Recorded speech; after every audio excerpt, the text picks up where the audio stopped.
இதய வாழ்வை சுத்திகரம் பண்ணக்கூடியது, அடிவயிற்றில் ஏற்படக்கூடிய பல பிரச்சனைகளை தீர்க்கக்கூடியது அடிவயிற்றில். அப்புறம் எரேனியாவுக்கு இந்த முத்திரை சாலச்சிறந்த முத்திரை அப்படின்னு சொல்லப்படுகின்றது. அப்புறம்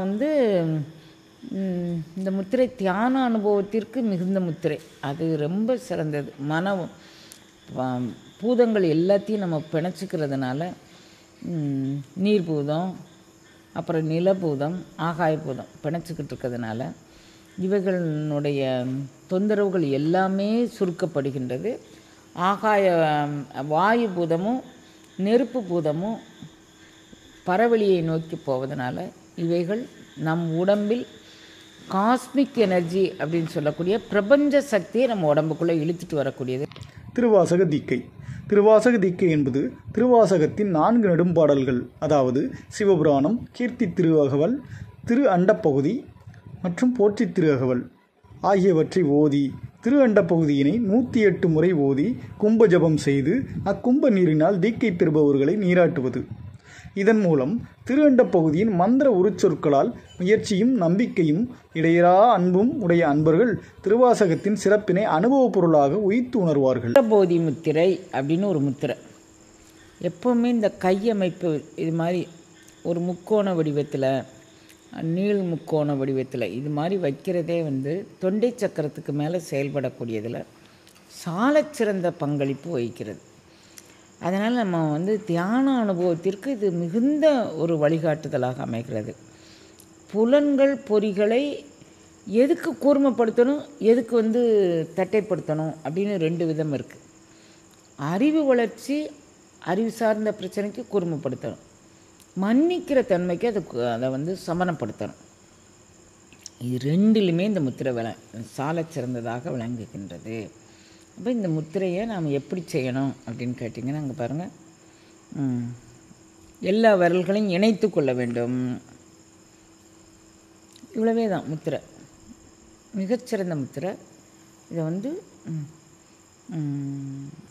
மூலாதாரத்தில் வச்சுட்டு செஞ்சால் மூல ஆற்றல், இப்போ நான் சொன்னது எல்லாமே தசநாடிகளில் இது எப்படி எப்படி வேலை செய்கிறது அப்படிங்கிறத நீங்கள் உங்கள் அனுபவத்தில் பார்க்கலாம். இது 2 எங்கே போய் வேலை செய்கின்றது அப்படின்னு கேட்டிங்கன்னா, இது கிரீகரன் அப்படின்னு ஒரு வாயு, கிரீகரன் அப்படின்னு கண்ணில் வேலை செய்யக்கூடியது.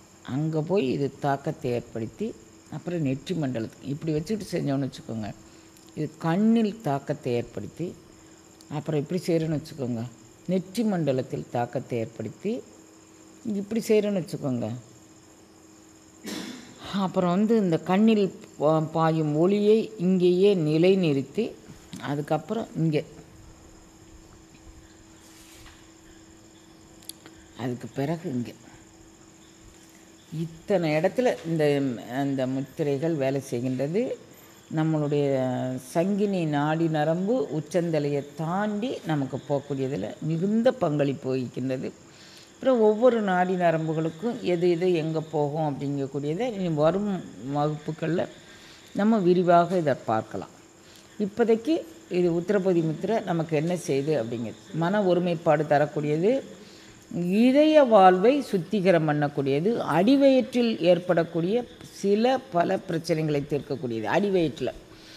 அப்புறம் எரேனியாவுக்கு இந்த முத்திரை சாலச்சிறந்த முத்திரை அப்படின்னு சொல்லப்படுகின்றது. அப்புறம் இந்த முத்திரை தியான அனுபவத்திற்கு மிகுந்த முத்திரை, அது ரொம்ப சிறந்தது. பூதங்கள் எல்லாத்தையும் நம்ம பிணைச்சிக்கிறதுனால நீர்பூதம், அப்புறம் நிலபூதம், ஆகாயபூதம் பிணைச்சிக்கிட்டு இருக்கிறதுனால இவைகளினுடைய தொந்தரவுகள் எல்லாமே சுருக்கப்படுகின்றது. வாயு பூதமும் நெருப்பு பூதமும் பரவெளியை நோக்கி போவதனால இவைகள் நம் உடம்பில் காஸ்மிக் எனர்ஜி அப்படின்னு சொல்லக்கூடிய பிரபஞ்ச சக்தியை நம்ம உடம்புக்குள்ளே இழுத்துட்டு வரக்கூடியதில் மிகுந்த பங்களிப்பு வகிக்கிறது. அதனால் நமக்கு எப்போவுமே நேர்மறை எண்ணங்கள் மட்டும்தான் தோணும், எதிர்மறை எண்ணங்கள் வரவே வராது. அந்த மாதிரி ஒரு முத்திரை இந்த முத்திரை. இதை செய்து நம்ம பலன் பெறலாம்.